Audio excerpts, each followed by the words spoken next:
ఆనందిని బంధించి ఎలాంటి సాక్ష్యాలు లేకుండా చెయ్యాలి అనుకుని ప్లాన్ చేసిన ఊర్వశికి ఊహించని షాక్ ఇచ్చిన చైతన్య. ఈ వీడియో గనుక నచ్చినట్టయితే తప్పకుండా ఒక లైక్ చేయండి. మీరిచ్చే ఒక చిన్న లైక్ మా ఛానల్కి ఎంతో మోటివేషన్ ఇస్తుంది. ఇక ఆనందికైతే ఊర్వశి మీద అనుమానం అయితే వస్తుంది. తనను చూస్తూ ఉంటే బాగా చదువుకున్న అమ్మాయిలా కనిపించడం లేదు. తను కావాలనే నాటకమాడుతుందని అనిపిస్తుంది. ఖచ్చితంగా తను ఆదిత్య గారి కోసమే వచ్చిందని తెలుస్తుంది. తనని ఒక కంట కనిపెట్టాలి అంటూ ఆనంది అయితే నిర్ణయించుకుంటుంది. ఇంతలో అప్పుడే చైతన్య అయితే వస్తాడు.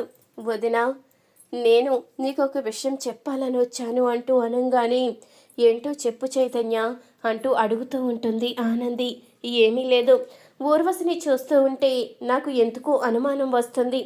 తను బాగా చదివిన అమ్మాయిలాగేమీ కనిపించడం లేదు. కావాలని ఆఫీస్లో అడుగు పెట్టిందని అనిపిస్తుంది. మమ్మీయే తనని తీసుకువచ్చి పెట్టిందని అనిపిస్తుంది అంటూ అనంగానే, నేను కూడా అదే ఆలోచిస్తున్నాను చైతన్య. తనని చూస్తూ ఉంటే నాకు అలాగే అనిపిస్తుంది. ఖచ్చితంగా తన గురించి అన్ని వివరాలు తెలుసుకోవాలి అంటూ ఇక ఆనంది అయితే చెప్తూ ఉంటుంది. మీరు కంగారు పడకండి వదిన, మొత్తం అన్ని వివరాలు నేను తెలుసుకుంటాను కదా. తనని ఎలాగైనా ఎక్కడి నుంచి వచ్చిందో, అసలు తను ఎందుకు ఆఫీస్లో అడుగు పెట్టిందో, తన టార్గెట్ ఏంటో అన్నీ కూడా తెలుసుకుని మీకు చెప్తాను అంటూ ఇక చైతన్య అయితే చెప్పి వెళ్తాడు. మరొక వైపు ఊర్వశి కంగారు పడిపోతూ ఉండగా అప్పుడే తాయారైతే అడుగుతూ ఉంటుంది. ఏంటమ్మా అంత కంగారుగా కనిపిస్తున్నావు, ఏమైంది అంటూ అడుగుతూ ఉండగా, ఏం చెప్పమంటావమ్మా, నా పరిస్థితి పెనం మించి పొయ్యిలో పడినట్టు అయింది.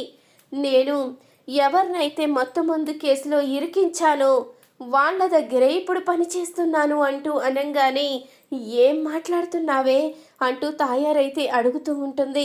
అవునమ్మా, నేను కారులో మత్తు పదార్థాలు పెట్టాను కదా, ఆ సూర్య ఎవరో కాదు, ఆ సునంద గారు వియ్యంకుడంట. ఆవిడ చిన్న కోడలికి తండ్రి. ఆనంది ఎవరో కాదు, ఒక గొప్ప లాయర్. ఇప్పుడు ఆ సూర్య గారిని బెయిల్ మీద తీసుకువచ్చింది. త్వరలోనే ఇదంతా ఎవరు చేశారో కనిపెడుతుందని వాళ్ళు అనుకుంటుంటే విన్నాను. జీవన మాటల ద్వారా చూస్తూ ఉంటే ఆనంది నేను అంచనా వేసినంత తక్కువదేమీ కాదు. తను చాలా తెలివైందని అర్థమవుతుంది. ఈ కేసులో అసలు బెయిల్ కూడా రాదు, కానీ తన తెలివితేటలతో బెయిల్ మీద ఆ సూర్య గారిని బయటికి తీసుకొచ్చింది అంటే ఖచ్చితంగా నిజ నిజాలు బయట పెడుతుందేమని నాకు చాలా భయంగా ఉంది అంటూ ఇక కంగారు పడిపోతూ ఉంటుంది. ఊర్వశి అయితే, నువ్వు కంగారు పడకమ్మా, నీ పేరు ఎలా బయటికి వస్తుంది చెప్పు. నువ్వు ఆ కారులో పెట్టడం ఎవ్వరూ చూడలేదు. ఆ చుట్టుపక్కల ఎలాంటి సీసీ ఫుటేజ్లు కూడా లేవు. అలాంటప్పుడు నువ్వెలా బయటపడతావు చెప్పు.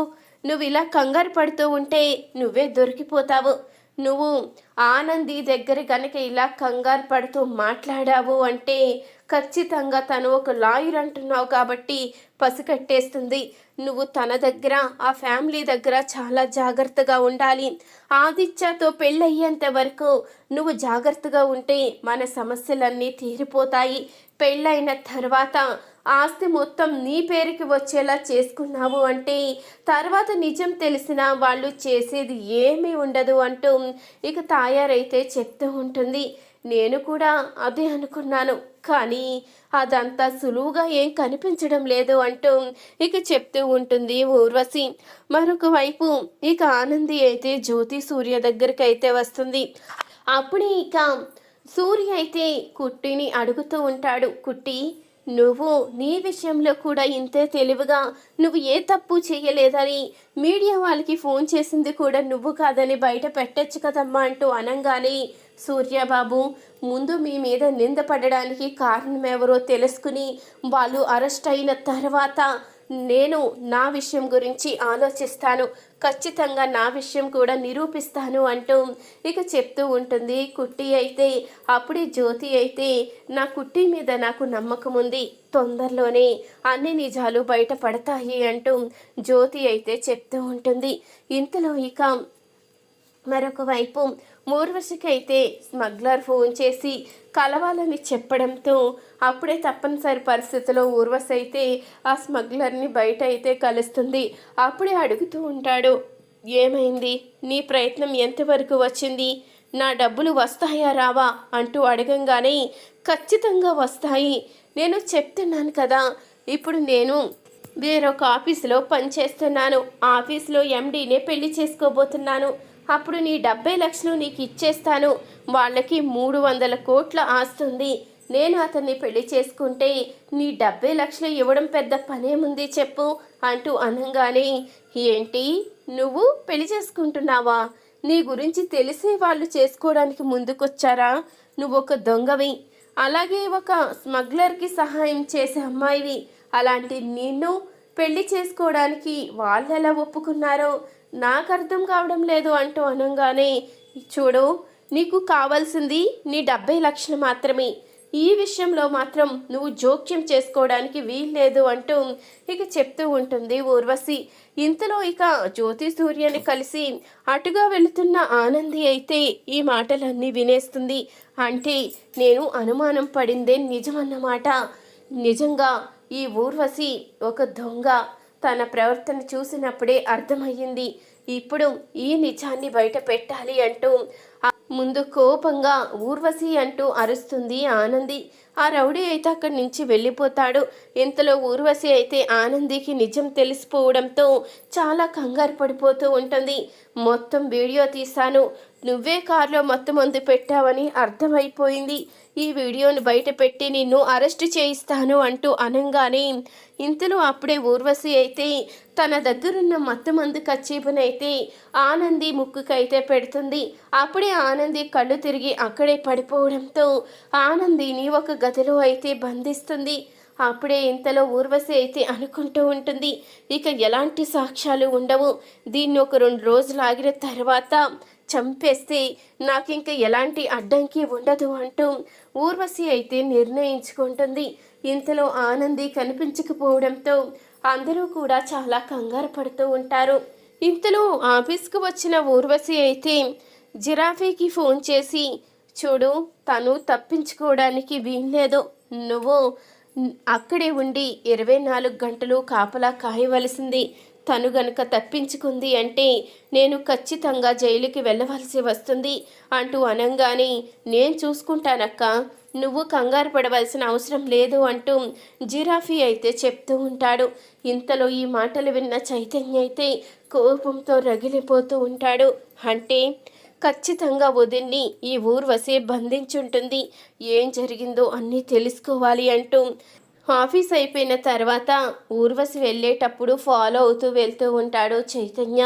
ఇక నిజం తెలుసుకొని ఆనంది ఎక్కడుందో తెలుసుకున్న చైతన్య అయితే అప్పుడే ఆదిత్యకి ఫోన్ చేస్తాడు. ఇక అప్పుడే ఆనందినైతే ఆదిత్య విడిపిస్తాడు. ఆనంది ప్లేస్లో తాయారినైతే తాడులతో కట్టేస్తారు. అది చూసుకొని జిరాఫీ అయితే ఇక లోపల ఆనంది ఉందని అనుకుంటూ ఉంటాడు. ఇంతలో ఇక తాయారు కనిపించడం లేదని ఊర్వశి అయితే జిరాఫీని అడుగుతూ ఉంటుంది. ఏమో అక్క, నేను ఇక్కడే ఉన్నాను కదా, పెద్దమ్మ ఏమైందో నేను చూడలేదు అంటూ చెప్తూ ఉంటాడు జిరాఫీ అయితే. అప్పుడు ఇక తాయారు గురించి కంగారు పడుతూ మొత్తం అంతా వెతుకుతూ ఉంటుంది ఊర్వశి. ఇంకా ఎంత వెతికినా తాయారైతే కనిపించకపోయేసరికి తిరిగి తిరిగి జిరాఫీ దగ్గరికే వస్తుంది ఊర్వశి అయితే. అప్పుడు ఇక పద లోపలికి వెళ్ళి ఒకసారి ఆనంది ఏం చేస్తుందో చూద్దామని ఊర్వశి అయితే లోపలికి వెళ్ళేసరికి ఇక బందీగా తాయారైతే కనిపిస్తుంది. అది చూసి ఊర్వశి అయితే ఒక్కసారిగా షాక్ అవుతుంది. ఏంటమ్మా, నువ్వు బందీగా ఉన్నావేంటి, నేను ఇక్కడ బంధించింది ఆనందేని కదా, మరి నువ్విక్కడున్నావేంటి అంటూ అడుగుతూ ఉండంగా అప్పుడే ఇక తాయారైతే జరిగింది మొత్తం చెప్తుంది. అప్పుడే ఆదిత్య, ఆనంది, చైతన్య అయితే ఎంట్రీ ఇస్తారు.